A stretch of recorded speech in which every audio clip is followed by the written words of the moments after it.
Halo semuanya, selamat datang di podcast Before Talk. Biology before talking others. Bareng aku Zara Munawaro dan saya Rana Kamila Julia. Nah, gimana nih kabar kalian hari ini? Semoga kalian masih penasaran banget sama rahasia-rahasia di alam semesta kita. betul, kalau ngomong tentang rahasia alam, pernah nggak sih kita tuh kepikiran hal yang sepele interaksi antar kita sama kucing peliharaan kita, bahkan interaksi sama bakteri yang ada di dalam usus kita. Yes. Jadi kalau di alam liar itu kan udah pasti kita tahu ya interaksi jauh lebih ekstrim dan kompleks. Jadi nggak cuma sekedar berteman dan bermusuhan. Iya. Jadi di podcast ini kita akan bahas 8 tipe interaksi antar spesies Dalam biologi. Oke, kita langsung mulai ke videonya. Langsung aja masuk ke tipe interaksi pertama yaitu mutualisme. Yes. Jadi tipe interaksi mutualisme ini adalah dimana interaksi antar dua spesies atau dua makhluk hidup yang saling menguntungkan. Jadi di dalam interaksi ini pihak yang satu diuntungkan dan pihak yang satunya lagi diuntungkan. Dan interaksi ini tuh sifatnya wajib.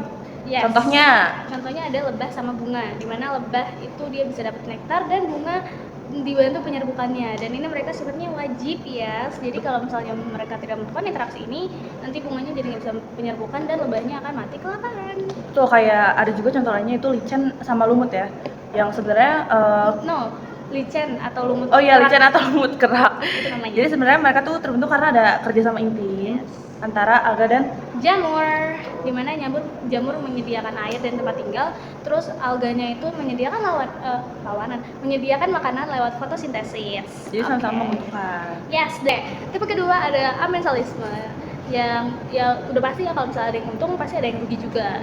Iya. Jadi amensalisme ini tuh adalah tipe interaksi antar dua makhluk hidup atau dua spesies yang dimana satunya itu dirugikan dan satunya tuh nggak kenapa-napa. Jadi yang satu tuh rugi, tapi yang pihak satunya lagi itu nggak diuntungkan maupun nggak dirugikan. Jadi dia ya udah biasa aja gitu. Yes. Contohnya ada jamur penicillium yang dia tuh menghasilkan zat antibiotik penicillin, di mana bakteri di sekitarnya tuh bakal mati karena zat itu. Nah, tapi si jamur yang nggak dapat untung dan nggak rugi juga karena matinya si bakteri tersebut. Ya, jadi bakterinya rugi, tapi jamurnya ya udah biasa aja gitu. Yes. Lanjut ke komensalisme, di mana komensalisme ini tuh satu pihak diuntungkan, sedangkan satu pihak yang lain itu dia biasa aja. Iya, biasa aja, netral, Yeah. nggak rugi dan nggak untung. Oke. Komensalisme bisa jadi kayak kebalikan dari yang sebelumnya ya. Iya, betul sekali. Jadi contohnya ada ikan remora sama hiu, di mana ikan remora itu dia berlindung di badan hiu, berlindung dari predator dan memakan sisa-sisa makanan yang ada di badan hiu. Sedangkan hiunya nggak ngerasa keganggu sama sekali dan nggak ngerasa untung sama sekali karena ikan remora itu nempel di tubuh dia. Jadi ikan remoranya pura-pura jadi anaknya hiu ya. Yes, dan ada juga contoh lainnya yang Eltuch. Contoh lainnya tuh taman anggrek yang tumbuh di suatu pohon. Jadi anggrek. Iya, tanaman anggrek itu tumbuh di suatu pohon. Jadi tanaman anggreknya tumbuh, dia diuntungkan, tapi pohonnya ya nggak terjadi apa-apa sama pohonnya, kayak pohonnya tetap bisa hidup normal tanpa adanya rugi dan tanpa adanya keuntungan. Yes. Kenapa tanaman anggreknya itu untung? Karena dia bisa mendapatkan cahaya matahari lebih dekat. Betul. Nah, interaksi yang keempat yaitu parasitisme. Nah, ini adalah hubungan paling toksik. Kenapa Betul. tuh? Karena parasitisme ini adalah interaksi yang dimana satu pihak dirugikan dan satu pihak diuntungkan. Jadi ada yang rugi dan ada yang untung. Yes, dan ini parah banget ya, hubungan paling parah, pokoknya paling jahat. Contohnya ada cacing pita yang ada di tubuh manusia, serem banget. Dan itu bisa mengganggu kesehatan manusia, sangat-sangat mengganggu. Cacing pita juga ada yang di hewan-hewan, bahkan ada yang sampai dia mengendalikan otak hewan tersebut. Terus ada juga tanaman tali putri yang benar-benar ngerusak sampai ke dalam batang pohon inangnya. Jadi dia nyuri air dan nutrisi dari si pohon. Oke, lanjut yang kelima ada predasi.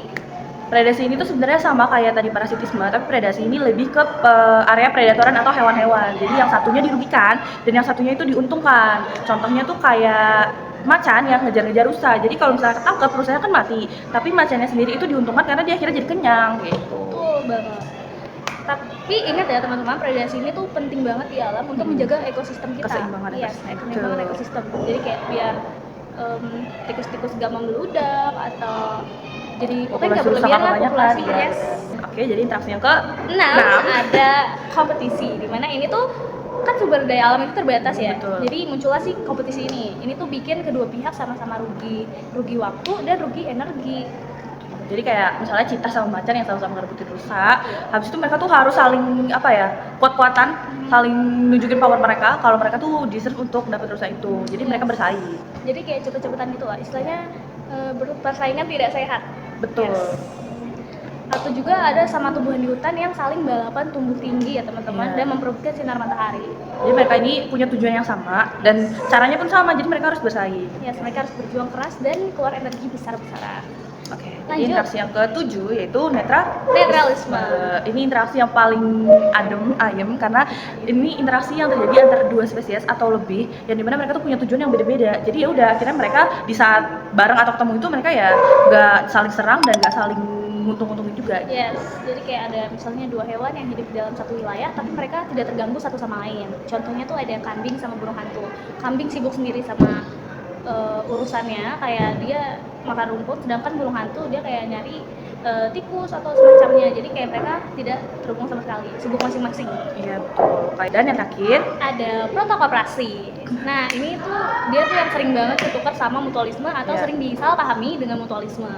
Jadi tuh bedanya protokooperasi dengan mutualisme adalah kalau mutualisme itu interaksinya wajib. Iya, interaksinya wajib terjadi, sedangkan kalau protokooperasi tidak wajib. Contohnya tuh burung jalak sama kerbau. Jadi di saat burung jalak bertemu dengan kerbau itu biasanya burung jalak akan makanin kutu dari si kerbau. Nah, kerbau yang akhirnya kehilangan kutunya, dia kan jadi nggak gatal-gatal lagi, jadinya dia diuntungkan. Nah, burung jalaknya juga dapat untung karena dia akhirnya makan kutunya kerbau dan dia kenyang gitu. Jadi di mana interaksi ini tuh sebenarnya kedua belah pihak itu diuntungkan, tapi ya interaksinya nggak wajib karena makanan utama burung jalak itu bukan kutunya kerbau. Yes, jadi kayak kalau mereka nggak berinteraksi pun mereka tidak merasa terancam atau ya gimana gitu. Oke, gitulah bahasan kita hari ini tentang 8 interaksi Interaksi antar antar spesies spesies. atau intraspesies ya. Semoga penjelasan tadi bikin kita makin paham kalau biologi it's a relate to our life, oke? Ternyata biologi dekat banget sama kehidupan kita ya. Betul. Oke. Oke, sekian dulu pembahasan dari Before Talk kali ini. Terima kasih kepada para pemirsa yang sudah setia mendengarkan hingga habis. Maaf bila ada salah kata. Semoga bermanfaat dan saya Zara Munawara. Saya Rana Kamila Julia. Stay curious, you're fabulous. Dadah. Dadah.